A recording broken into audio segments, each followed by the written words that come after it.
Alright, ladies and gentlemen, you hear that music. You hear that fanfare. You know what that means. At least when you're in the Puka seat. Puka Spectre seat. You know what that means. It means it's time for some more Brood War. And it means spawning here on the top right, top left-hand corner.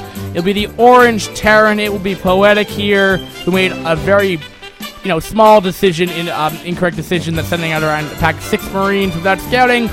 Kind of just died. I ended the opponent, ihufa, right in the bottom right-hand corner, as the teal Zerg will make this a Terran versus Zerg once more, and the map will be Jade. So with that, I'll be interested. It's going to be cross-position, so being a little bit aggressive is going to be a little more difficult for Terran, but I'll be interested.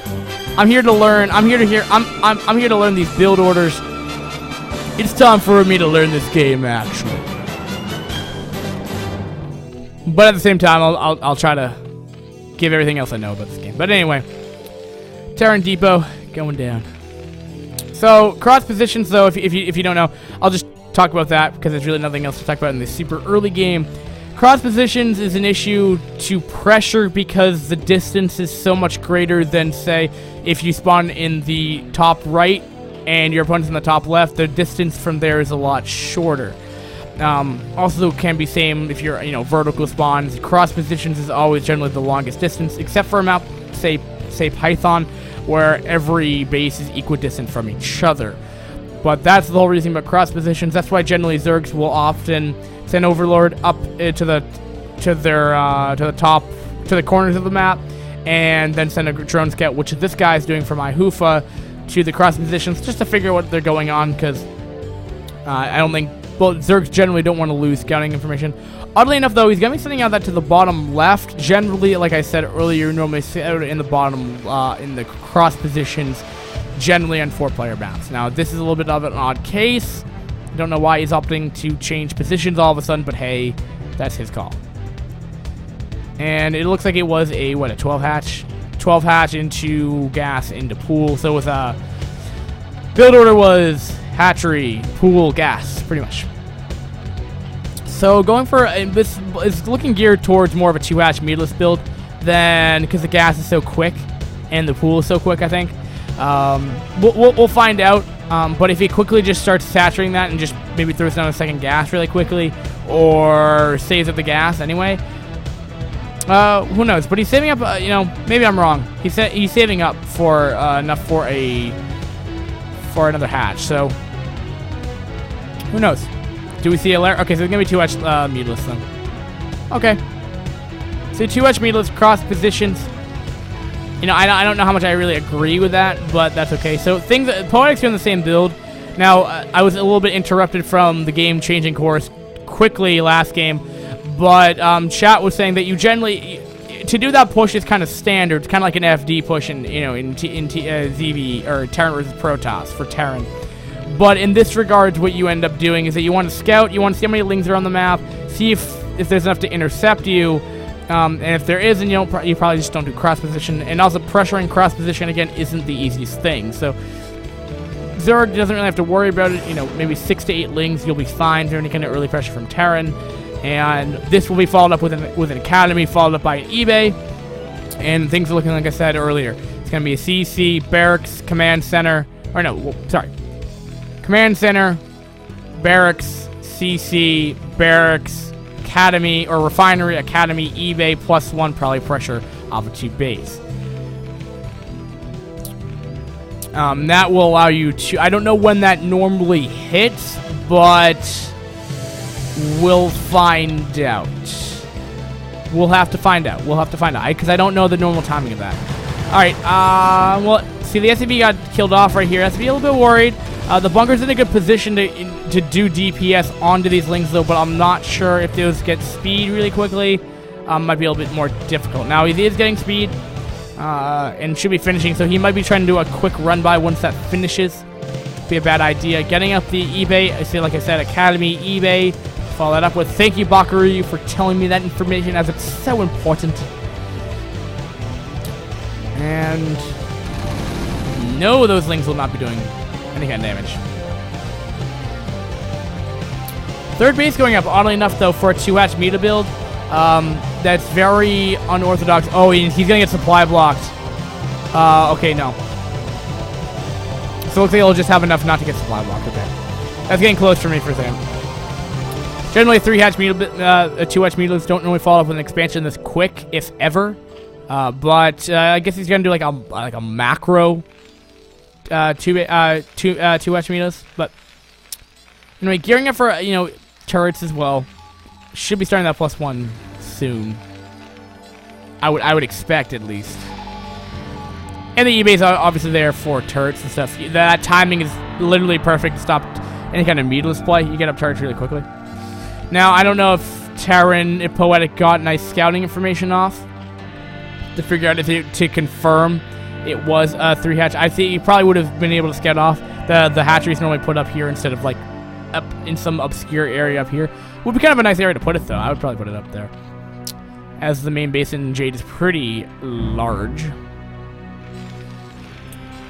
And let's see here, putting up more turrets, playing. I think well.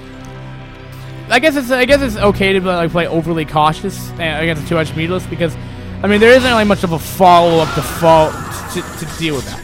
Pretty much what I'm saying. All right, so Marines are coming out though. There isn't that many. There might be 4 in this. Yeah, he probably should get rid of those on the. Probably get them more mobile, but still only off of 2 barracks though. He's going to be starting to get what a factory. I don't know if the factory started this build order. But I'm going to be going biomech again. Very much what MVP did. Biomech build. And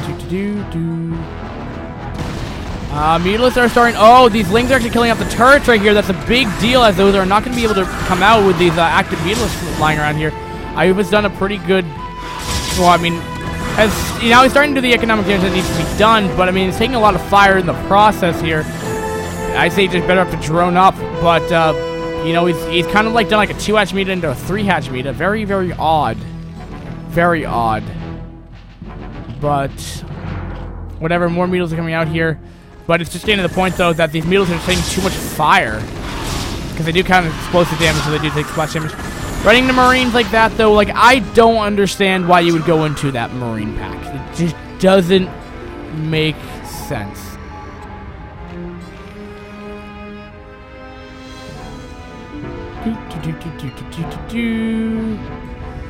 Alright, ihufa's gonna be going the main base here. That is so many turrets. Like, I don't think it really matters. I think he's anti-muta now. He's getting that +1. He's getting he's getting 2 starports here.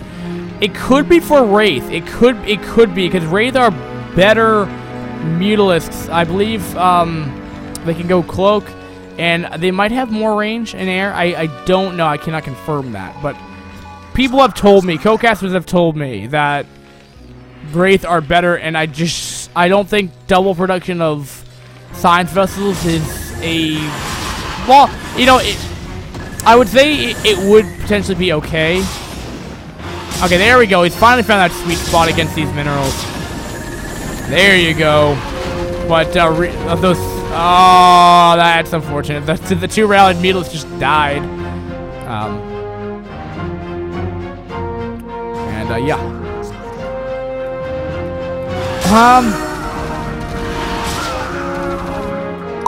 Can he deal with this? Can he deal with this? I mean, there's really nothing left. Still more meatless production. There's no drones to be made. So, oh man.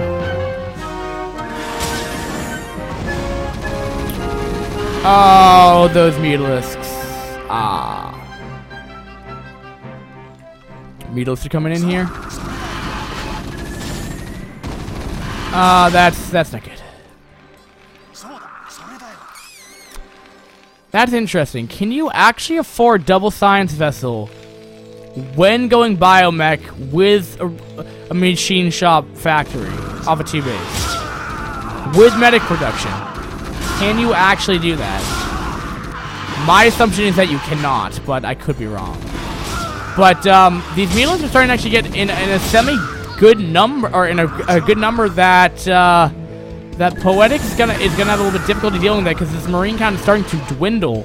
Now with the loss of mutalisks, I would say that's reset back to where it was. But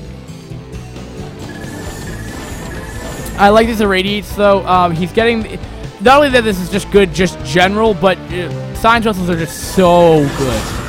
Irradiate a flock of mutalisks, like it just starts doing so much damage.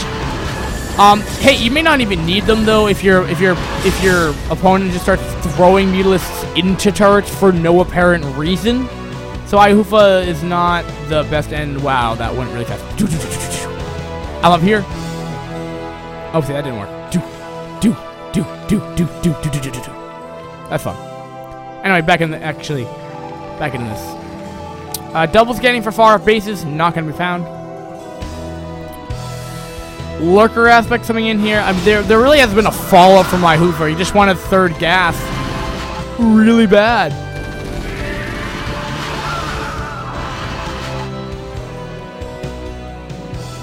And bam. Goodbye, Mutalisks. Goodbye, Mutalisk transition. I mean, where does ihufa go from here? I mean, Poetic is defended. He's done fine. This is probably where he's going to take his third base. Put it down here. Lift it up to this third base. Should be fine. And now he has map control. And what is at these bases, man? No Sunkens. No drones. He's making Hydras now. Let's look at those Harvesters here. That's going to be the big wonder. Those are not 41 to 41. Doing 18 to 41 Harvesters. I mean, just look at that. It doesn't even matter if you're three base. I will testify that it. I guess if you go like Mass Defiler, it could work, but I mean, the one thing Poetic really probably should have been doing in the time, that ihufa should have been doing in that time, was because he had that extra gas available, that he could have made a hive possibly, and then gone Defilers with that extra gas. Because I mean, a 2-hatch Mutal build, I think you only need 2 gas. Maybe every set you might lose a Mutalisk because you might not have enough gas. But I think generally it's minerals are the problem with it. So if you went Defilers after 5150, be interesting because then you could follow up to Ling Lurker or Ling Lurker Ling Lurker Defiler with Dark Swarm, and then try to just go on from there, see if you can defend it. But without Dark Swarm, these Lurkers really aren't going to serve too much purpose here, especially when they're running into Marines just dying. I mean, sure, he's killed off a couple Marines, but does it matter? I mean, this Science Vessel's out, they're irradiating everything, and bam, bam, bam, bam, bam. And, 18 again to 44 Harvesters. I mean, ihufa's so all in. I mean, he's been all in for 13 minutes, and there's the GG by ihufa.